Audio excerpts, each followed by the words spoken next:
Okay, hi everybody. We'll go ahead and get started. Thank you so much for joining us today. I'm really excited about our session. We're going to be diving into fruits and vegetables and how they incorporate into our DASH diet.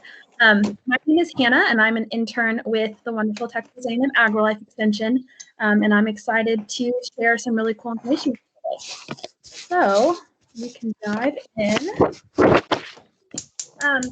For those of you that were here last week, you know that we kind of went over the main components of the DASH diet, and we discussed setting small goals that we wanted to achieve or work on achieving over this last week. So we just talked about the basics of the DASH eating plan and how to incorporate those components into our plate. Would anyone that was here last week like to share any of the components of DASH they tried or how their goals worked out for them?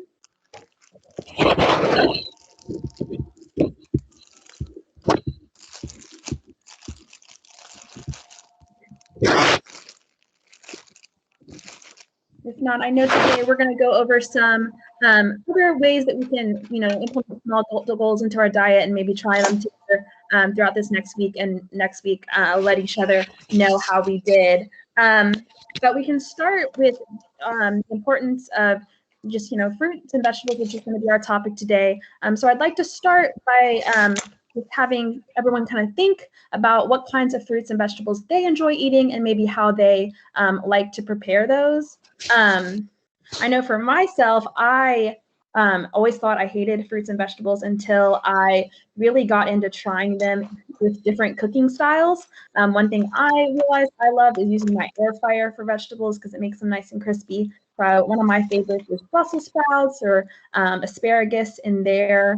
I also really like edamame and just on the skillet. So those are some of my favorites. Does anyone want to share any of their favorite vegetables into the group? I think someone is not muted. If you're not speaking, would you mind muting?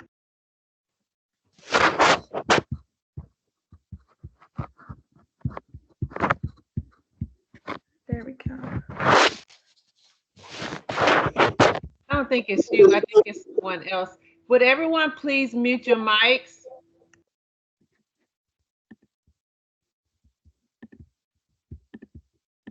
All right, I think we got it. I don't hear anything anymore. But I was just saying, does anyone have, a favorite fruit or vegetable and a way to prepare it that they'd like to share with everybody? Maybe give us some good ideas.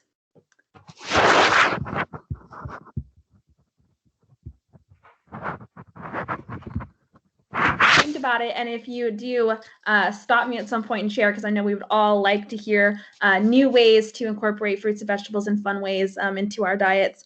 But today we're going to talk about really the importance of eating fruits and vegetables and how really any amount or kind of fruits and vegetables is great for us and our bodies. We're going to learn about why fruits and vegetables are important for helping to lower our blood pressure and how many servings the DASH diet recommends that we get for the eating plan. And then finally, how we can make small changes by just adding one fruit or vegetable at a time to our meals in order to achieve long-term success. So you can go to the next slide, please.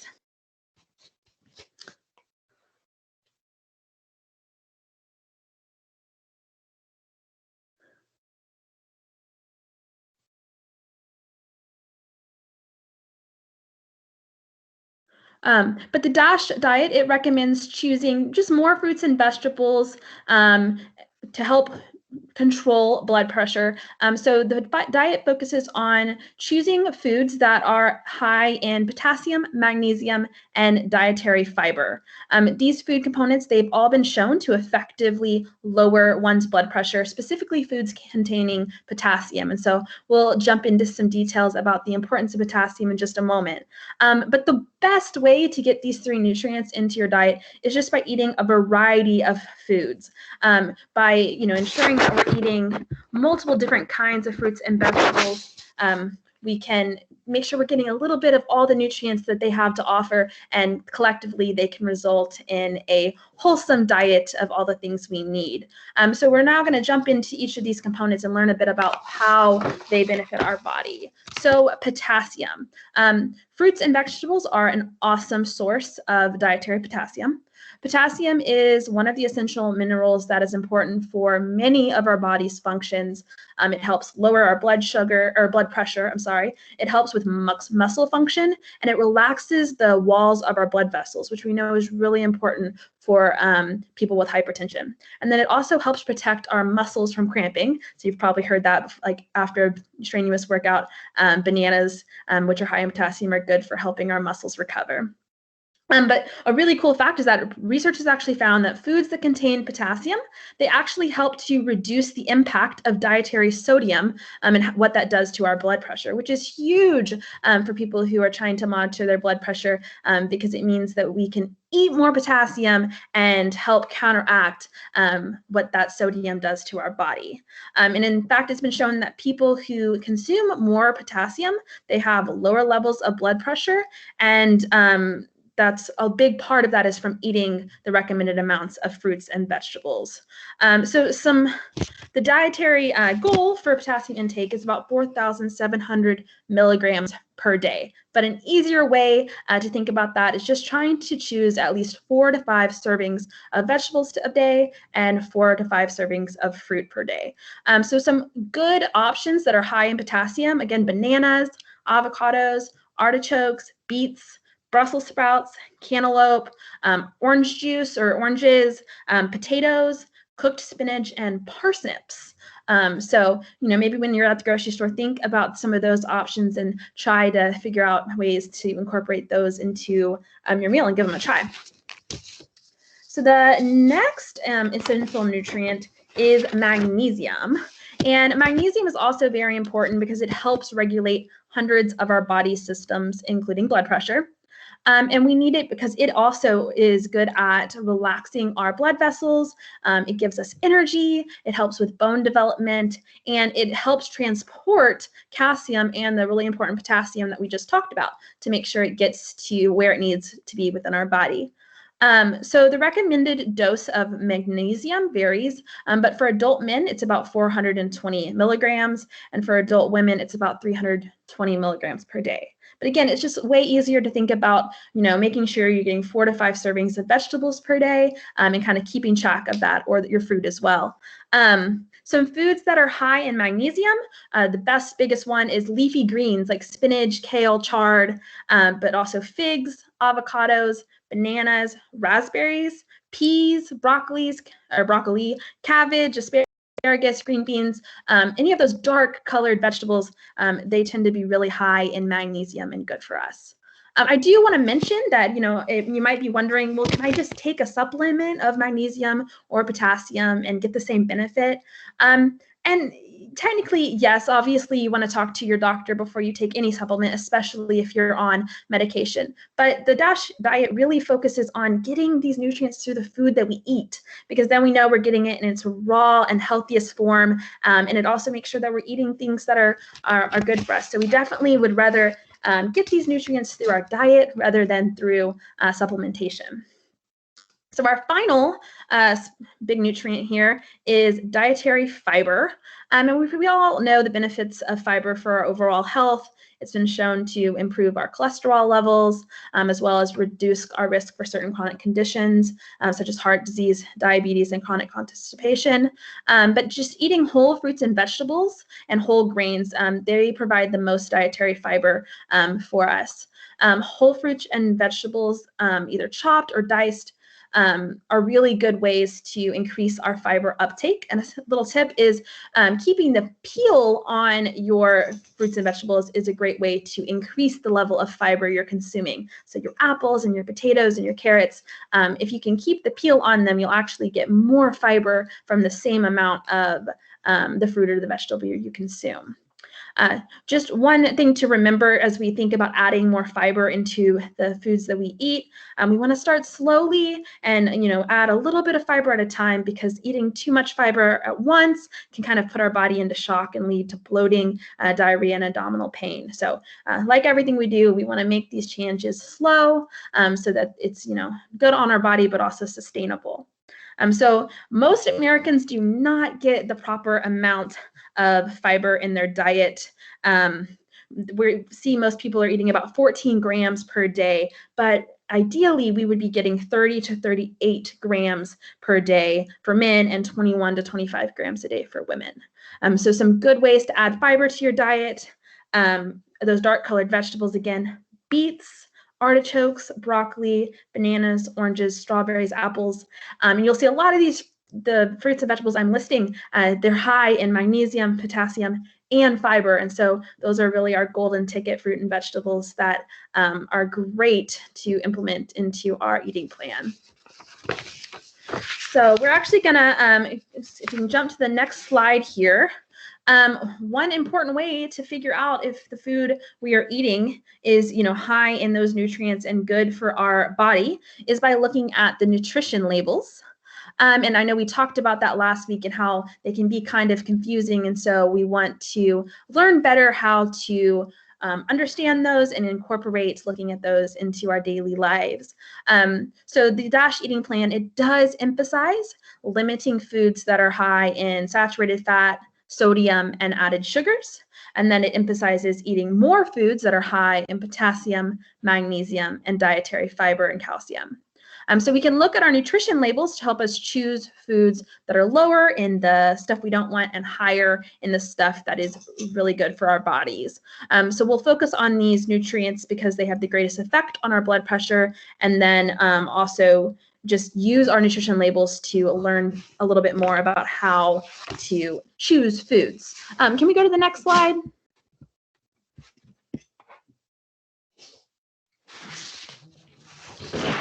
Must be stuck. We'll keep going, and hopefully we can get it moved in just a second. But our rule of thumb for nutrition labels is that we like to look at the percentage of the daily value of each nutrient. And since we don't get the slide here, I can kind of show you here on this package I have. I don't know if I can get it in the screen, but right here on the right side of the package, right there, yeah, perfect. You'll see the percentage values. And a quick rule of thumb is that by looking at the percentage value, we can see where that food falls in certain categories. So for example, a percentage daily value of 5, we're gonna consider that low in that food component. For example, if you look at this nutrition label here, the food is low in saturated fat because the percentage daily value is at 5%. And then we're going to consider the component moderate if it is at a percentage from 6 to 19%. So can anyone tell me something that this food has a moderate percentage value in? Anywhere from 6 to 19%?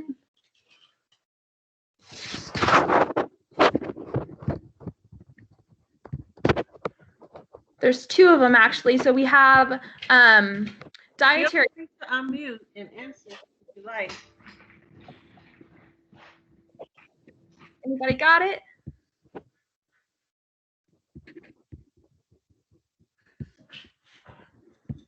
My dog thinks she does. She's going crazy over here. So in the moderate category here, we have our potassium. If you look, it is at 6%. So we would consider that a moderate amount. And because we know we want to have a lot of potassium, we would say that's really good. And then also our dietary fiber, which is at 14%. So this, we would say, okay, that's pretty good. And then we would consider a food high in a component if it has 20% or more of the daily value. So this food is high in added sugars, and it's also considered high in calcium. So that's something good to look at. Now, one thing that I do want to note that is extremely important is looking at the serving size. If you look at the top in the purple, this product, I mean, I don't know what it is, but it has 8 servings per container, and a serving size is 2/3 cup.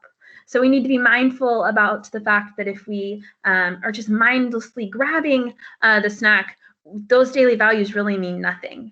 We have to be mindful of how much we're eating and do the math that way to know that we're getting the right amount. And since we are all at home, we thought it'd be a cool activity if everyone had, your ability to run to your kitchen real quick and grab something that you like to snack on. And kind of look at the nutrition label and how the serving size and the percentage daily values work out for you. So I'll give everyone a moment. And if you have a snack nearby or can run to get one, go try to do that.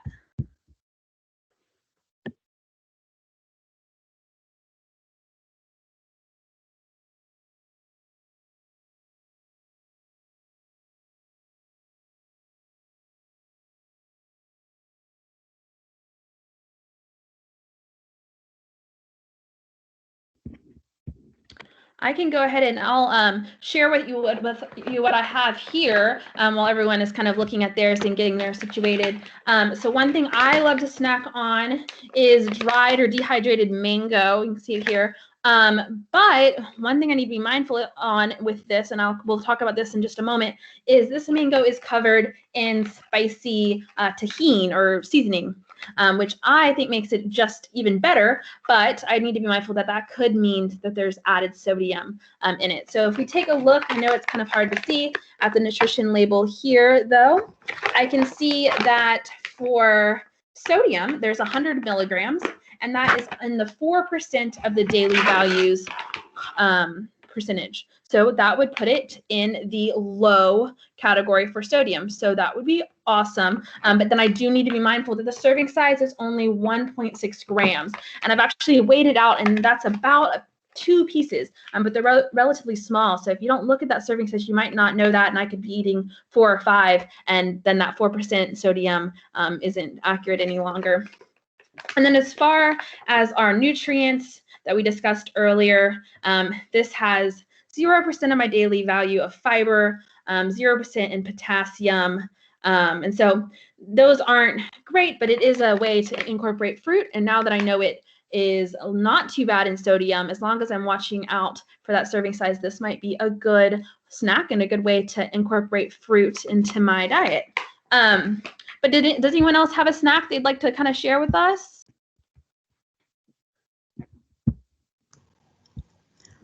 I grabbed my raisins. Okay, awesome. What do they have a nutrition label on them? Yes, I don't know if you can see it. If you can just, if you want to just walk us through it, that's fine. Okay. Well, it has 0 total fat, cholesterol 0, sodium 0, dietary fiber 6%, and added sugars 0, vitamin D, iron 4%, potassium 300 milligrams, that's 6% on the raisins. All right, so it sounds like that would be moderate for both the fiber and the potassium. So that sounds like a great snack option, low in the sodium like we like, and incorporating a fruit into your snacking. So that is definitely a good choice. All right. Very cool. Thank you for sharing that. Anybody else have a snack they want to share? This is Sandra, and I have some granola. I guess I didn't read. I did. Okay, so it has the servings. There are 6 servings in the container. Let me see. There are 6 servings in the container, and a serving size is 2/3 cup. So I went down to the sodium. It has 1%, which is excellent. But I went further down to the added sugars, and it's 29%. So it's tricky. On one hand, you're getting less sodium, but you're getting more added sugar. So thanks for bringing that up.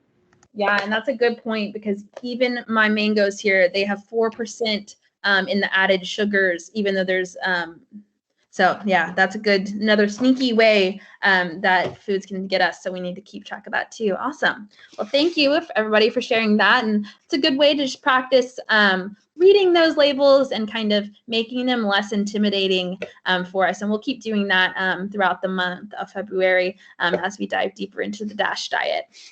So we can go ahead and go to our next slide. We discussed this last week, but kind of as a review, what is the serving size of vegetables? Like, what are we looking for in these vegetables, especially considering that if you're buying fresh produce, sometimes you're not going to get a serving size listed or a nutrition label. So it's important to know how much we should be eating as a serving. So the DASH focuses on choosing more vegetables, as we know, and all forms of vegetables provide those important sources of potassium, magnesium, and dietary fiber. And so ways that we can measure them and make sure we're getting our 4 to 5 servings a day is 1 cup of leafy vegetables is considered a serving, or 1/2 cup of those raw or cooked vegetables. Remember, if we can keep the skin on, that's great, but a 1/2 cup is a serving. And then a 1/2 cup of 100% vegetable juice is also considered a serving. So like I said, all forms of vegetables, whether fresh, frozen, canned, dried, they're all great for providing those essential nutrients. We just want to be mindful of, if we're choosing canned or frozen forms, to be on the lookout for vegetables that have lower sodium and lower added saturated fat, and choose those over the ones that might be covered in sauce or cheese or seasonings that are high in our sodium or our fats. One helpful way we can make sure we're getting those nutrients and getting that variety is by choosing vegetables in a variety of color. I think that we'll share later a document with you or a handout that you can look at it on your own time called Eat More Color, but it's great in showing the benefits of a variety of colors in our diet and making our plates really colorful. And if you look at the vegetables on the left side of the screen, you have beets and tomatoes. They're all different colors of the rainbow, which is a good way to make sure you're getting your variety. And now we can move on to the serving sizes for fruits, which aren't that different. So for fruits, one medium fruit, so one medium apple or banana or kiwi, that would be considered one serving. Or again, a half cup of fresh, frozen, or canned fruit. One thing to be mindful with our canned fruit is we want to be looking for canned fruit that's within 100% juice or water, because sometimes if we go for those, peaches and syrup, that's a way that we're adding some sugar into our diet. So try to look for ones that are in their own juices, just as flavorful and fresh. And then 1/4 cup of dried fruit is considered a serving. And then again, the 1/2 cup of 100% fruit juice would be considered a serving. So again, just like our vegetables, all forms of fruit, whether fresh, frozen, canned, or dried, they pack those essential nutrients. And we just want to be mindful again of, especially with fruit, keeping an eye out for added sugar, honey, dextrose, or cane juice, as those are all forms of sugar that they put into fruit to make them sweeter, and can kind of throw off our sugar amounts that we're eating. But actually, the less added sugar that we eat and the more we rely on natural sugar in the fruit, the sweeter they taste to us. So if we slowly cut out so much processed sugar and eat more whole fruits, then we will eventually, those apples and those bananas will taste even sweeter than they did when we started. So that's something to look forward to as we add more fruits into our diet, just really getting that sweetness from them. But by following the DASH eating plan and enjoying at least 4 to 5 servings of these fruits or vegetables a day, we can help regulate our blood pressure and keep it at the recommended level, which is less than 120/80. So kind of, as we start thinking about wrapping up this session, making fruits and vegetables part of our everyday plate is just one step in helping us to control our blood pressure. And just like my plate, the DASH lifestyle diet focuses on choosing a variety of vegetables and fruits and low-fat dairy and lean protein and whole grains as a part of an overall goal to help us reduce our blood pressure. And we'll go into different components of the diet in the coming weeks, which together will help us, feel more confident in choosing foods that will help protect and manage our blood pressure. Next slide, please. So this is kind of just a review here that all forms matter, fresh, frozen, canned, or dried. And it's important to pick, what fits in with your preferences, your, financial, and your lifestyle. And, sometimes it's really quick. If you're busy and you need to just make sure you're getting those vegetables, frozen and canned options are great. They're often packed at the peak of freshness and ripeness, and they're just as good as our fresh alternatives. So don't be afraid to grab those frozen, canned, or dried fruits or vegetables, because they really do, they can, help with the budget, and they can also make sure that you're not taking too much time trying to produce fresh produce, if that is something that your schedule doesn't allow. So some tips now, if you'll go to the next slide, please. Awesome. Some tips to spice up our choices, because I know how I kind of mentioned in the beginning, I thought I hated all vegetables. If my mom heard me talking about fruits and vegetables right now, she would have been astonished to know that when I was 2, because I wouldn't eat anything, especially anything that was green. But now I love fruits and vegetables, and especially because I've learned how to spice up the vegetables that I eat and make them enjoyable for myself. So one tip is that we want to prepare our vegetables and fruits without sauces or dressings that are high in sodium, saturated fat, and added sugars. And a way to reduce using our dressings and sauces, but make sure we're not losing out on flavor, is using fresh or dried herbs and spices or citrus. So almost any vegetable I cook, I put garlic powder on it, a little bit of pepper or red pepper flakes even, if you like heat. And then a great way, again, is the citrus. You can use orange, lime, or lemon juice or zest to add a nice tang to the vegetables and even kind of hide the taste of certain vegetables that maybe you don't prefer. But also another way is to mix up how you prepare the vegetables. So you can saute, steam, bake, roast, even throw them on the grill if you have one outside, or if you have an air fryer, that is an awesome way as well. I'm addicted to my air fryer. It's how I prefer to make most of my vegetables. But by giving ourselves variety in not only the flavors we add, but in how we prepare the vegetables, we have a chance of finding something that we like that maybe we didn't think we did.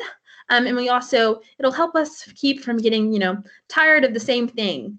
So I see here that we missed it earlier, but Miss Susan put in the chat that she loves roasting Brussels sprouts, carrots, onions, and squash, which sounds really good. We haven't talked about squash, but that's another great sweet vegetable that's awesome roasted. So that's a good tip, and maybe give that a try if you don't think you like one of those. Try roasting it and see what you think. All right, but we can go ahead to the next slide, please.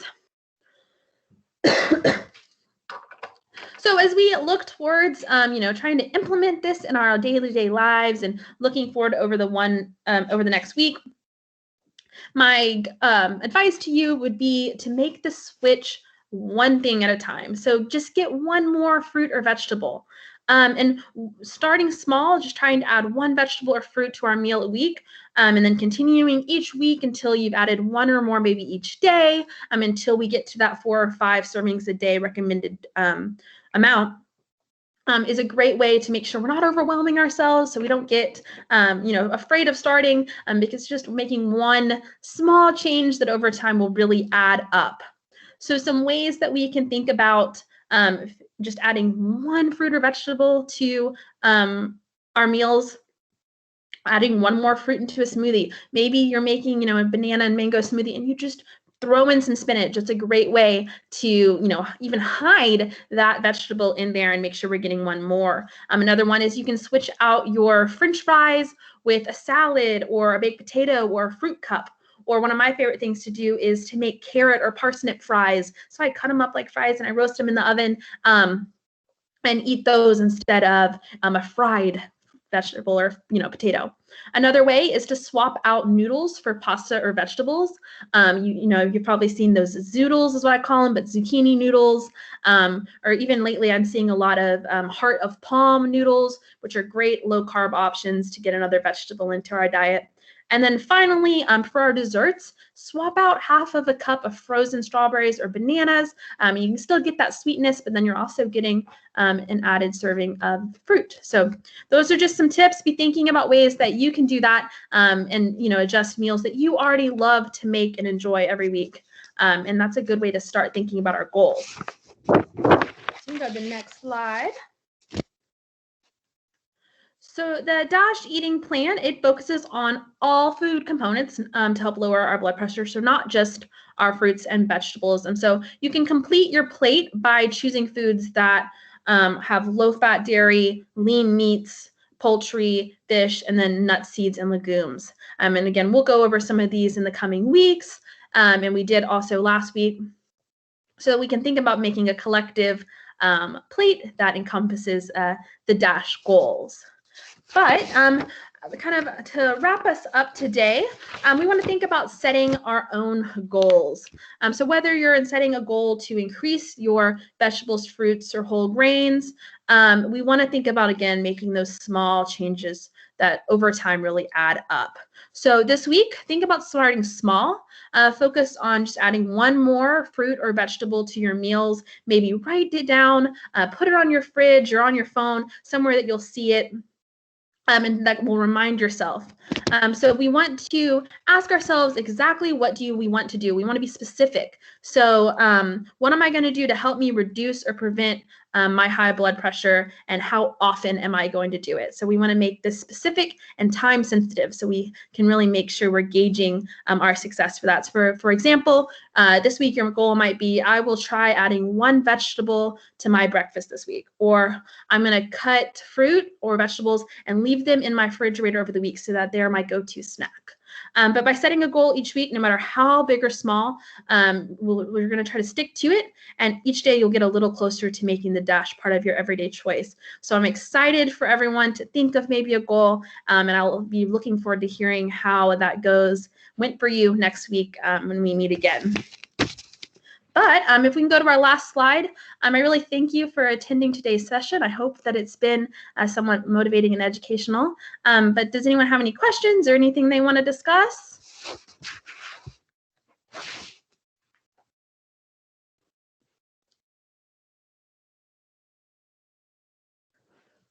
Next week, we'll be jumping into how attacking, sodium in our diets and salt, which we heard earlier that potassium is one way to counteract that dietary sodium. So that will for sure be interesting and a way that we can add another component of the DASH diet into our lives. But if no one has any questions. Well, thank you so much, Hannah. You did a great job, and we look forward to hearing from you next week. And everybody feel free to invite family and friends, and have a great day. Thank you. Okay. Hannah, we're not going to meet immediately after this. We have another meeting that just started at 10:30, so I'll connect with you later. Thank you so much.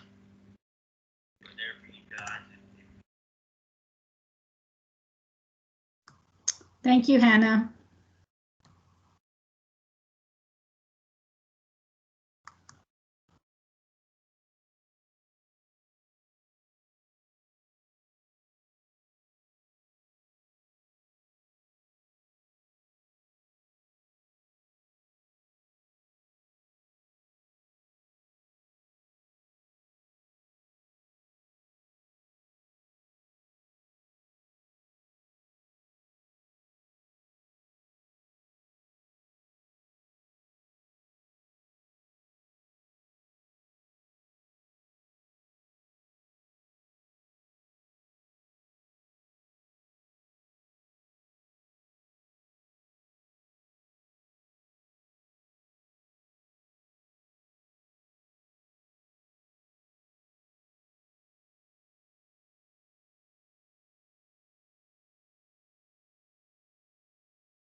It for everyone,